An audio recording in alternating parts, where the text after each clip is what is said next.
All right, next up we have mostly a bunch of small updates. We have Xbox and Bethesda Showcase will be June 13th, so looking forward to that. Hopefully, we can get some information coming out of that, and of course, we'll as soon as our episode after that comes out, we will update as much as we can on what came out during the showcase.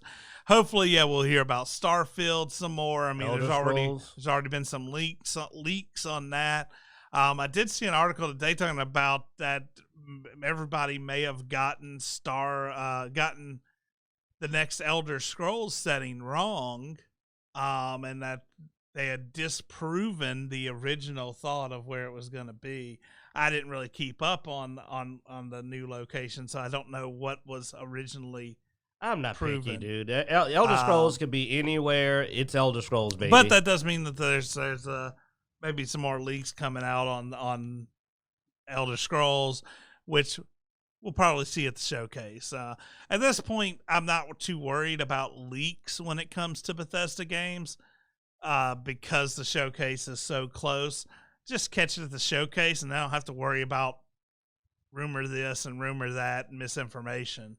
I mean, I would like to see them go back to Daggerfall, but we played Elder Scrolls Online, so I've been everywhere. Like, because of Elder Scrolls Online, I've pretty much been to every place, so it doesn't matter anymore to me. If you play Elder Scrolls Online, you literally have been to the Marsh, you've been to the Elven Island, and I don't want to be on the Elven Island, though, I'm gonna lie. If that's the setting, I don't think I'll enjoy it as much, but that's just because it was the least interesting location on Elder Scrolls Online to me out of all of them. Like, the elves are kind of a pain in the ass. Like, they're a little Tolkien-ese, but anyway, honestly, the setting isn't what matters. It's just, will I still have hand-eye coordination when it comes out? Because we know how long these take. Like, I don't want to have lost a limb to the glaucoma, to the diabetes or something before it comes out, and I'd be like, man, I got one hand now. We'll find a way to keep gaming even after. I mean, I just don't want to be an old man. Like, I'd like to be young enough to enjoy the game, but 10 years is not unreasonable. I get you, dude. To worry I get about. you. Like, I was playing the other day, my eyes started getting crossed playing, and I was like, oh god, dadgummit. If it was anybody These old Bethesda, eyes. If it was anybody but Bethesda, I would not be afraid of being too old before the next game came out. But Bethesda, I might be 50. Like, 7 years is possible, man. I mean, you say anybody but Bethesda, but there are several companies who are notorious for taking forever. I mean, true, but Bethesda's still one of the most infamous for, like, massive gaps between their Elder Scrolls games. They are one of the most infamous, at least with us, because we enjoy their games. True, other people are like, who? But, I mean, I don't know how long it was between Skyrim and Oblivion, but I know that it was a huge gap. Like, Blood Axe, can you find out for me how long the time was between Skyrim and Oblivion? I'm mildly curious about that. Like, in-game time or published time? No, published. Like, when did Oblivion come out and when did Skyrim come out? You're usually quick on catching that info. Like, what was the gap? And that's one of the shorter ones, I think. I think the one between Daggerfall and Oblivion was bigger, but I don't know for sure. Oblivion came out in 2006. Okay, and Skyrim? Skyrim came out in... So I can not as long as find I it. thought then, because Skyrim wasn't that recent. You keep saying 2011. I know that's not right. It could be. You said Skyrim says There we 2011? go. Let's pull it up here. So... Skyrim says 2011, and you said 2006, so that was 5 years. So Oblivion came out first? Yeah, Oblivion came out first. Yeah, Oblivion's the older one. So yeah, it's 5 years. I thought Skyrim came out I honestly first. thought it was longer than that. Though still, when you consider how fast some of these games come out, that's not exactly quick. But yeah, so about a 5-year gap It's not bad. between those isn't the worst. You're right. Man, it felt longer. That just shows how much I like their games, I guess. It felt like it was 10 years. Yeah, no, that's what I was saying, dude. It's because we enjoy the games that it feels so long. All right, I will back off, but still 5 years. Well, wait a minute. If it was 2011, well, heck, no. Now though that it's been 10, it's been more than 10 now. 10 years, yeah. Yeah, like we're at 10 years, so I'm not exactly wrong to say 10. We're at 10, and they don't even have a release date. It's true. Like we know it ain't come out in the next 2 years. Well, we know Starfield's coming out before it, so yeah. So this gap is already more than. But is already 10 years. They re-released re-released Skyrim like 50 times. So that which one are you counting from? The first one, mother. Don't make me use up all my F-bombs on you. Again, I know. All right. So next, let's see. Far Cry. Far Cry has a new release date and an insane collector's edition. They also released the footage, some gameplay footage of Far Cry 6. So this one a lot. It's like they tried to shove like everything going on in current. Every gameplay mechanic, every checkbox, like all of it, even rescue animal pets. Like they tried to check everything. They said, whoever you are, we got you. We got you covered. We're checking all of it. And I'm just like, it's like we got female protagonists, check. Like with a belly on, check. Mexicano, check. Weird animal puppy rescue puppy pet, check. Man, they just went down. But then that's just one part. Then they went for mechanics to like make your own guns, check. Serious gritty, check.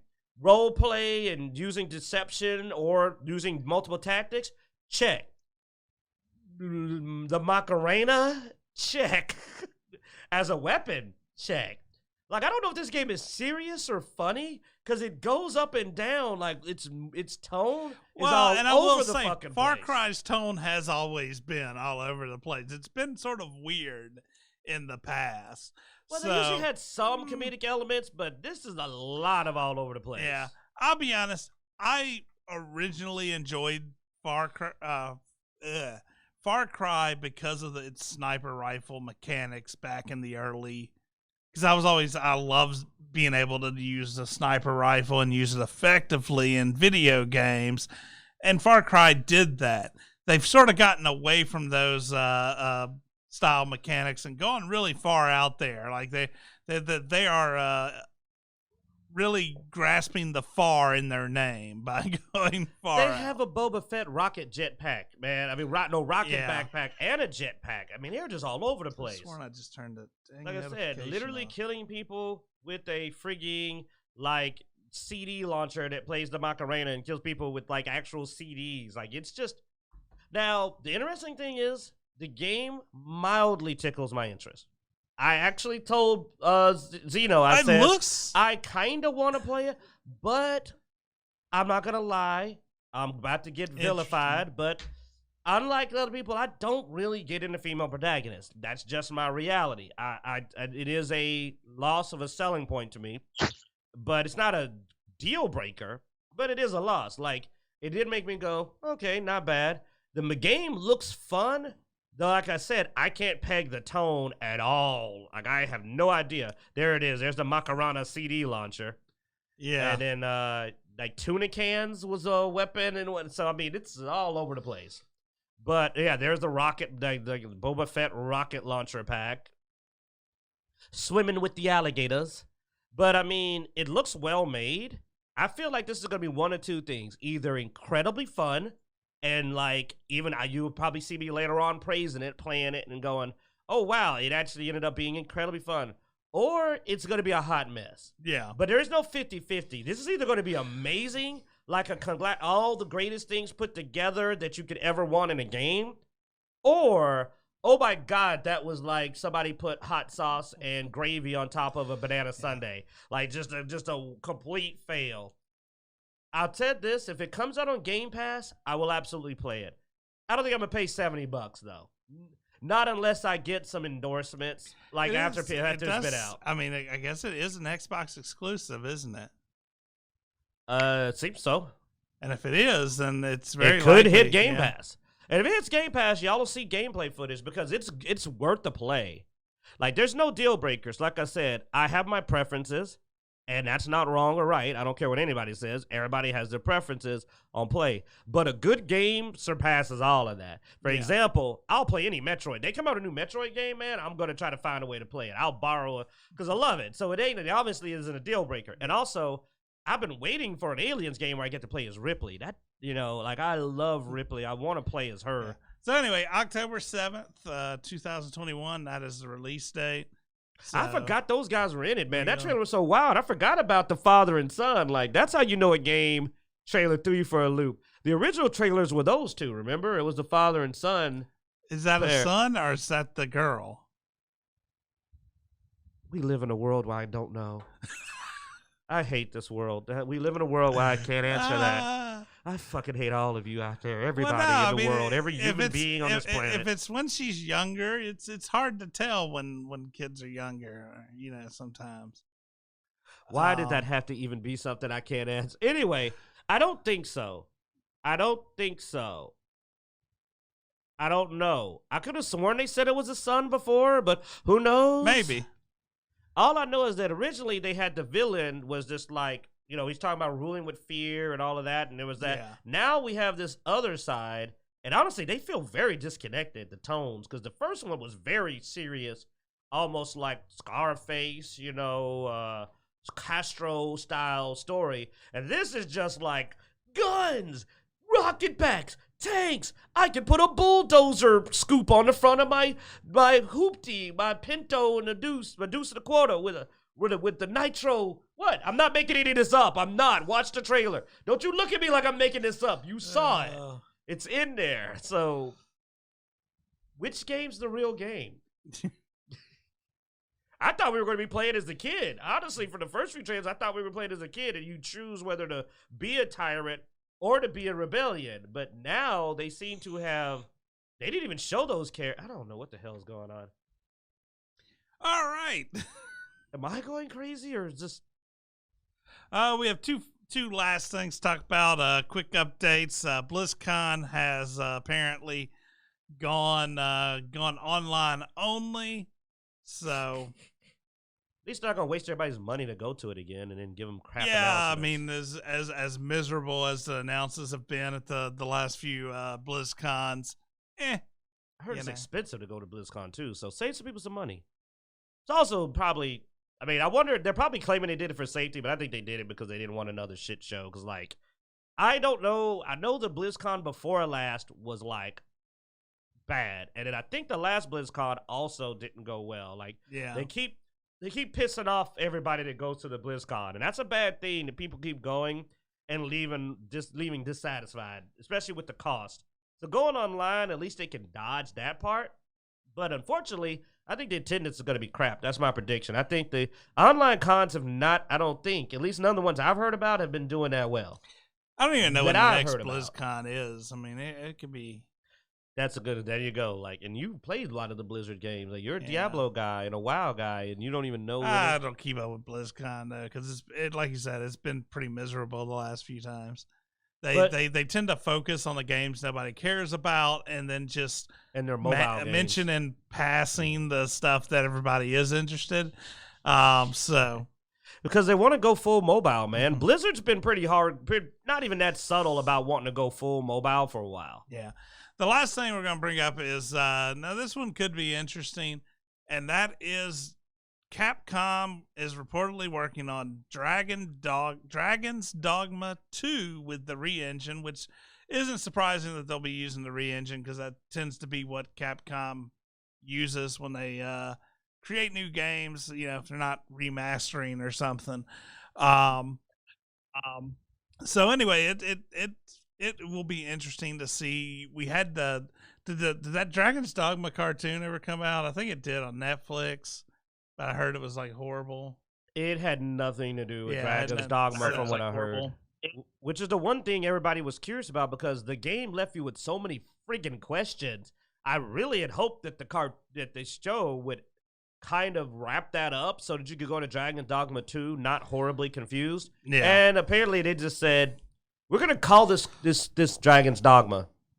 That's not what we're doing. Yeah. But we're going to call it that. The first game, though, was a very interesting game. It had some interesting elements to it. Ooh, and I thought it was a Arisen. good RPG, so that's why I'm looking forward to Dragon Dogma 2. And the Dark Arisen DLC was awesome. I love the Dark Arisen. That's what I actually dungeon. played. I didn't get it until the Dark. So I mean, honestly, I might go try that again. I have it on Steam. I can go re-download. Like, it was fun. I had a good time. Even with the story, I had a good time.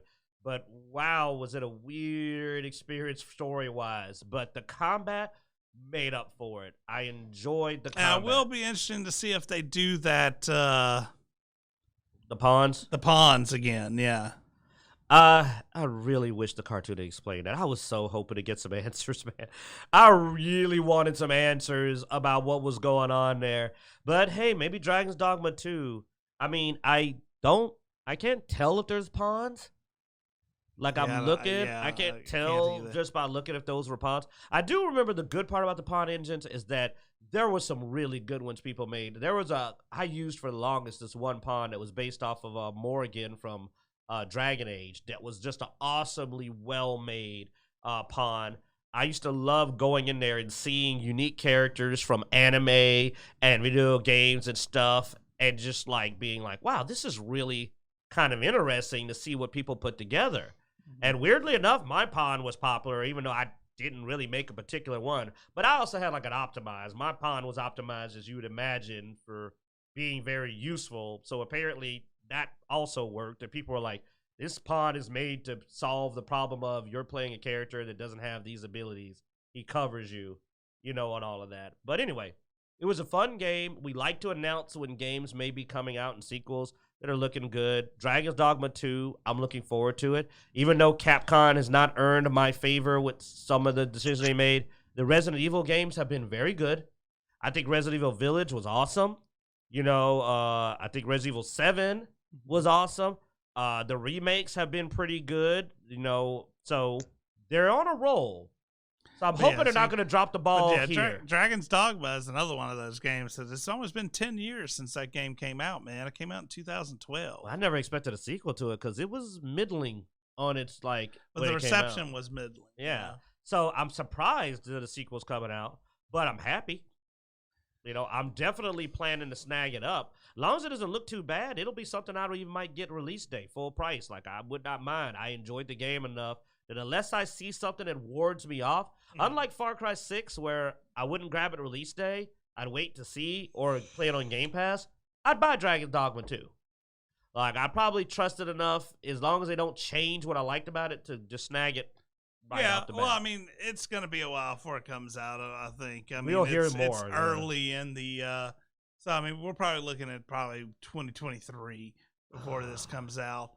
2022 at earliest. I really wish games were made faster, but it went well. Okay, got to say that, but well. So we'll see some more footage and see some more concepts and what they're planning on as time evolves. So I want to see Capcom make another Mega Man game, a good one. I miss Mega Man. Alrighty, I think that's the last of what we have. You have anything, Blood Axe? I've never played Dragon's Dogma, so I really can't say one way or the other. But if it does come on Game Pass, I'll play it. But it's not something that I know enough about to really speak intelligently, I'll say. Yeah. You can build a Drizzt Do'Urden style character. I'm all about fantasy. I just never played it. It came out during that time frame where I was just playing either Gears of War casually or not playing much of any Xbox at all. I remember when it came out, and I was interested in it, but I never picked it up. Yeah, its story was its biggest hurdle. Like, the rest of it was fun, but like making sense out of what was happening, and the ending, I'm still not sure what the. I mean, I gravitate towards any article that has to do with a new RPG because we just still haven't had just this awesome RPG in a long time. Action RPGs in particular, because that was an action RPG. This was no turn based. You were in there. You get in there, But I'm looking for a good, big, open world action RPG, and it's would preferably build my own character. Yes, I like build my own character. Well, it also gets around any of the weird social stuff that You know, when you have it meets everybody's needs. Yeah. I mean, a perfect example is, like I said about Far Cry 6. If Far Cry 6 let me choose my protagonist or make my protagonist, which honestly, I don't know why it couldn't do that. Yeah. You know, I probably would be way more excited about it because at this point, I don't want anybody to not be able to play what they want to play. I just really prefer you be able to make your dang protagonist and resolve it that way. I just make my Outriders, make my character. Biomutant, make my character. That way, nobody has to feel they're not in the game. Cyberpunk, make my own character. I've really reached the point now where I'm kind of tired of games that don't let me make my own character. I'm starting to shy away from even enjoying those. I can see that. Because I am fair. I want everybody to be happy. But I also want me to be in that everybody. Yeah. I want to be a part of that everybody. Like I said, it's part of immersion. Yeah. Borderlands, you can't make your own character, but I mean that's a different type of game. It gives you 4 choices though, and I mean you saw what I gravitated to: robots. I ain't got to worry about none of that. I almost picked Flack, and then I called you before I started playing. I was like, I'm assuming you're gonna want the Beastmaster robot cyborg, and you're like, oh hell yeah, I've already picked him. I'm like, I'll go with the mecha person then. So and you loved it. You know you love it. Actually polished out pretty well, I think, especially our synergy when we play. I honestly, to this day, don't feel bad about that because Flack's play style is not your preferred style of play. Like, I know that for a fact. Flack's a glass cannon, and he's fun, but he's challenging. Mose, even when I tried out Mose, I had to say Mose is just, I'm going to wreck some shit. Like, she gets in there and just starts rampaging, and the mech is fun. I'm so shocked you don't pilot the mech more often because I enjoyed running around in the Iron Bear a lot. I enjoy it, but if we're doing the Guardian takedown, I need to be doing extra damage. So while the Iron Bear's doing damage, I'm doing damage with my rocket launcher. So it's just more splash on the field. But in the campaign where you can just walk through with much of anything, then yeah, I mean I will pilot the Iron Bear through the campaign, but not in the Guardian takedown. That's a completely different animal. Yeah, we gave him a little taste. Like our boy Zito jumped into a Guardian takedown and he enjoyed watching from the side. He enjoyed spectating because he got ghosted fast. But he did get to the jump, so he got properly baptized in the Guardian takedown with their beautiful idea of putting platforming in. And he was like, but I made it. And I'm like, no, everyone has to die. You made one of them, though. Actually, and that's what annoyed me is I made it the first time. It was the second time that it just was like, no, fuck you. Yeah, you just slide off. You're holding the jump button and you just slide along the side of a platform. Yeah. Or poor Clinton, he jumps and just stops in midair. When you always he has the worst. Poor Blood Axe will literally go for a jump, and I've seen him. He'll be jumping and just it's like something punches him in the face, and he'll just go and fall straight down. I'm just like, how are you even doing that? What invisible hitbox do you only manage to find? I call it the hand of God. That's the only thing that they could be. My problem is not always getting a running start. I've made that mistake where I'll be like, and I'll go like, oh God, I'm not fast enough. I did a normal jump. But at least you have to experience it. And you have. Now, he's doing a clone build, so this is going to be interesting. Huh? Uh-oh. Yeah, he's getting throttled. Say it again, Blood Axe. We lost you there. Yep. Am I losing connection? I said that everybody falls on the first go. No one makes all 3 jumps on the first go. There's just no way. I made it the first go. That's what I'm saying, though. I made it the first go. All 3 jumps. It's 3 jumps. Yeah, true. I made it the first. No, you never got to the boss. There's worse jumps later. There's like a really tricky one. Gotcha. And you didn't get to that 3 sections. There's that one. You can get that. Well, there's the one before that, which is where you go get to Anathema. Then there's that one after you fight the first little area of enemies, and then there's the monster of all jumps, which is the last one, and that's the one that gets me. Yeah, right after the crystals, and you clear that area, you have like high, low. You got to jump all the way down across. Then you got to fight on a small platform. Yep. Then there's the finale, which has killed us on occasion. The very last one, it seems so simple, but it will get you if you're not careful. Yeah, because there's one really hard jump in that one, but it's always the third one that gets me. He's got his spot, man. Yeah. You know? All right, let's wrap this up. Thanks for watching. As always, we hope you enjoy this episode of Dicejunkies podcast with Q. You threw me off, man. You did that at the beginning. I know. Well, I'm fucking it up. Find us on Twitter, YouTube. You can go to Dicejunkies.com to find links everywhere we are online. Twitter, Twitch, Instagram, Facebook, all that good stuff. Hit the like, subscribe, follow buttons. If you're on YouTube, hit that notification bell so you get the notifications as we post more videos and content with video games, interviews, and, of course, this show.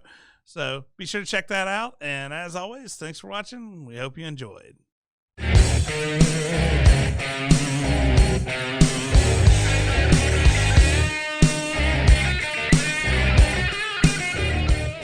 You nailed it. How'd you nail it? No one nails it.